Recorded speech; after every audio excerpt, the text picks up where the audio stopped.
In Calculus 3, we need to visualize in 3 dimensions.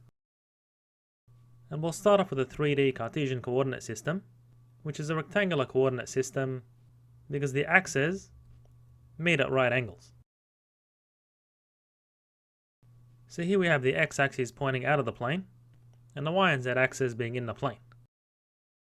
And we'll be looking at right-handed coordinate systems because they're commonly used, for example, in physics. So this means if you curl the fingers of your right hand from the x-axis to the y-axis, or anti-clockwise, then your thumb points upwards, or in the positive z direction. So conversely, in a left-handed coordinate system, the z-axis points downwards. Now to visualize a point in 3D space, similar to 2D, we travel along the x-axis at some distance x. So suppose our point is point P, so we have px, and the y-coordinate is 0, and the z-coordinate is 0. And then we travel a distance y. So here, our coordinate is px, py, and z is 0. And then we travel a distance of z upwards. So this is our point with coordinates px, py, and pz. So if we draw a line from the origin, it'll look something like this to our point. So generally, we have 3 coordinate planes, being the xy plane at the bottom here, and the xy plane is represented by the equation z equals 0, because all points where z equals 0 lie on the xy plane. And similarly, the xz plane is this face of the cube, and it's represented by y equals 0. So all points with the coordinate y equals 0 lie on this plane. And the yz plane is the back face of this cube, so with this one over here. And note that the plane extends indefinitely in the yz directions. So this yz plane is represented by the equation x equals 0. So each of these planes cut our 3D space into 2 regions. So effectively, these 3 planes divide our space into 8 octants. So similar to these planes, we can describe other geometric entities using simple equations. So for example here, we have this plane passing through y equals 2, and we have this other green plane passing through z equals 2.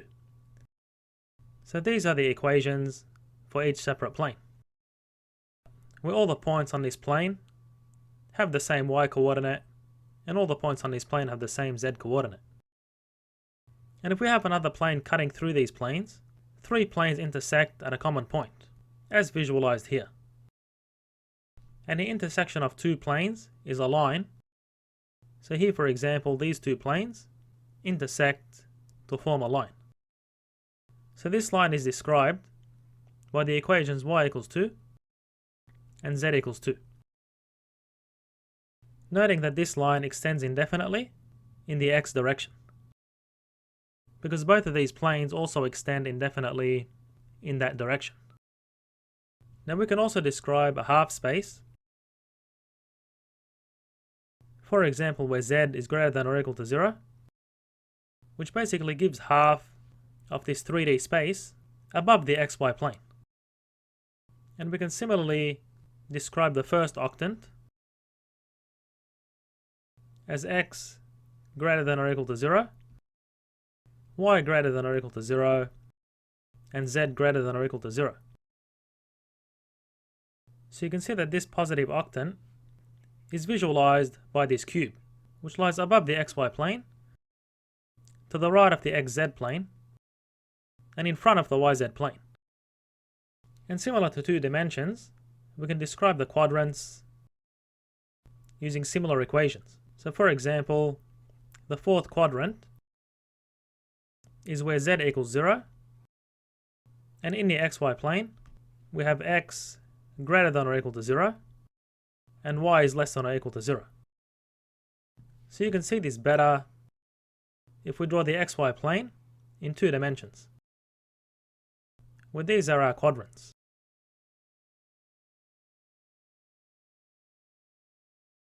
We use the Cartesian coordinate system to describe a point using a cube. So we took a walk along the x-axis, then along the y-axis, and along the z-axis. And therefore this point is described by the x, y, and z coordinates. Now in the cylindrical coordinate system, suppose we have a circle in the xy plane, and the radius of the circle is measured from the origin.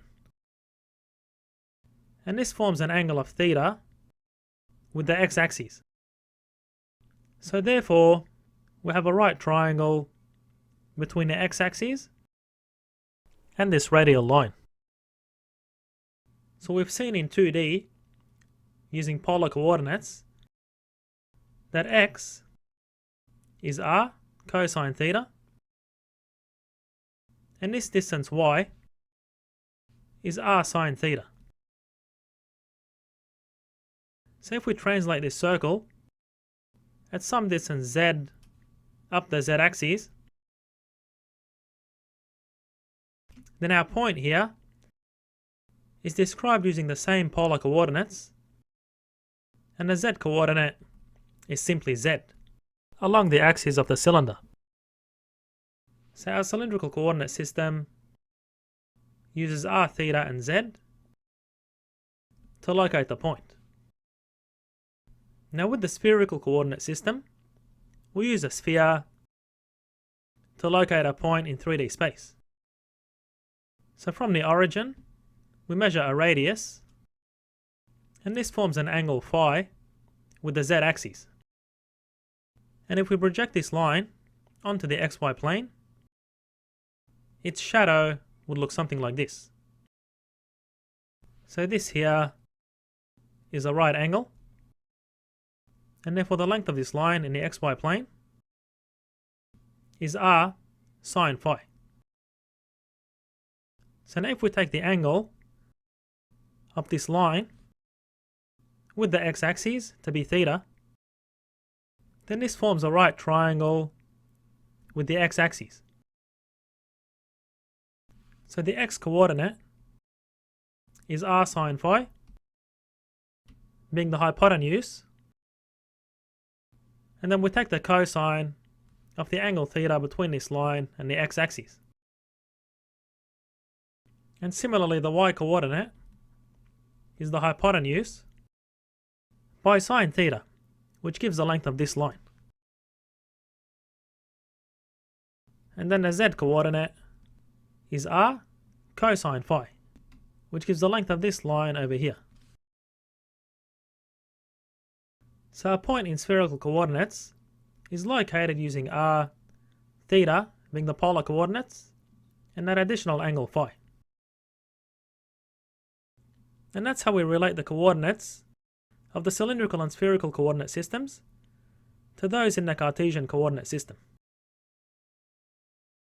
We can extend our ideas from Pythagoras' theorem to calculate the distance between 2 points in 3D space.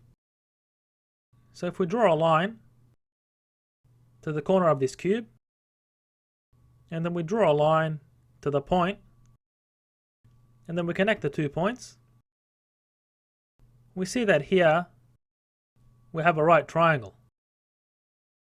And we can see that this edge over here forms the following right triangle in the xy plane. So the length of this edge is qy minus py. And the length of this edge over here is qx minus the x-coordinate of point P. And therefore the squared length of this edge is qx minus px squared plus qy minus py squared. And then the squared length of this edge plus the squared length of this vertical edge gives the squared length of this edge over here. So the vertical edge has a squared length of qz minus pz squared. Then adding these two expressions gives the squared length of the edge PQ.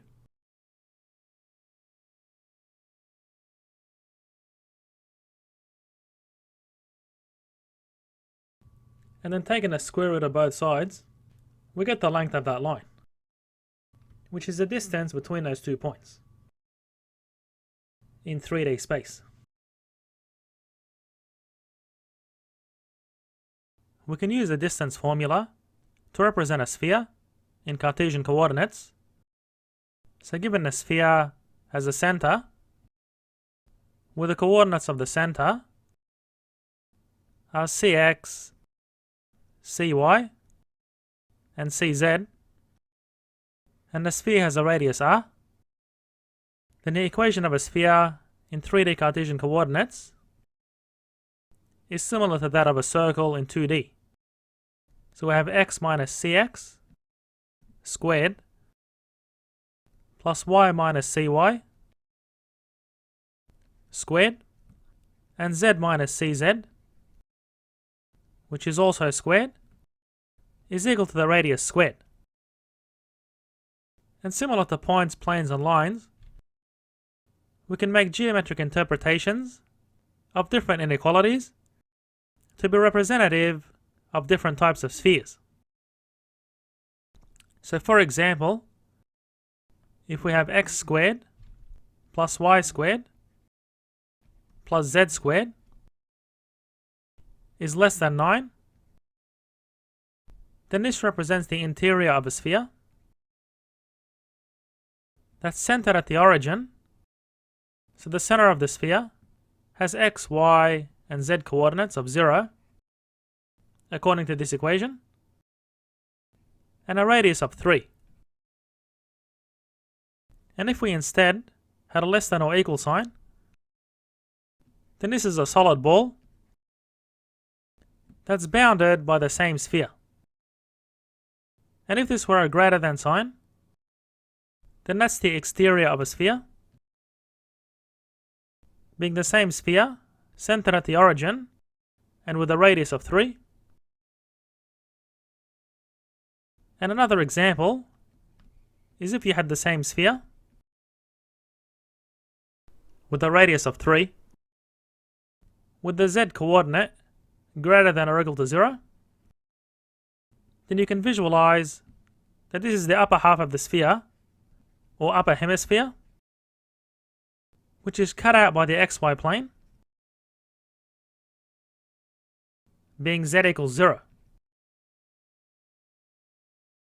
And given an equation for a sphere in non-standard form, we can complete the square to get the equation in the following general form. So for example, here we have x squared minus 8x, and if we add 16 and subtract 16, and then add y squared and z squared, and that's equal to 9, we don't alter the equation. And we can factorize the first 3 terms. So we have x minus 4 squared, and then we have plus y squared plus z squared, and then we can take this minus 16 to the other side of the equation by adding 16 to both sides. So we'll have 9 plus 16, which is 25, so that's 5 squared. So according to this standard equation for a sphere, this sphere is centered at x equals 4, y equals 0, and z equals 0, and it has a radius of 5. So it's something like this.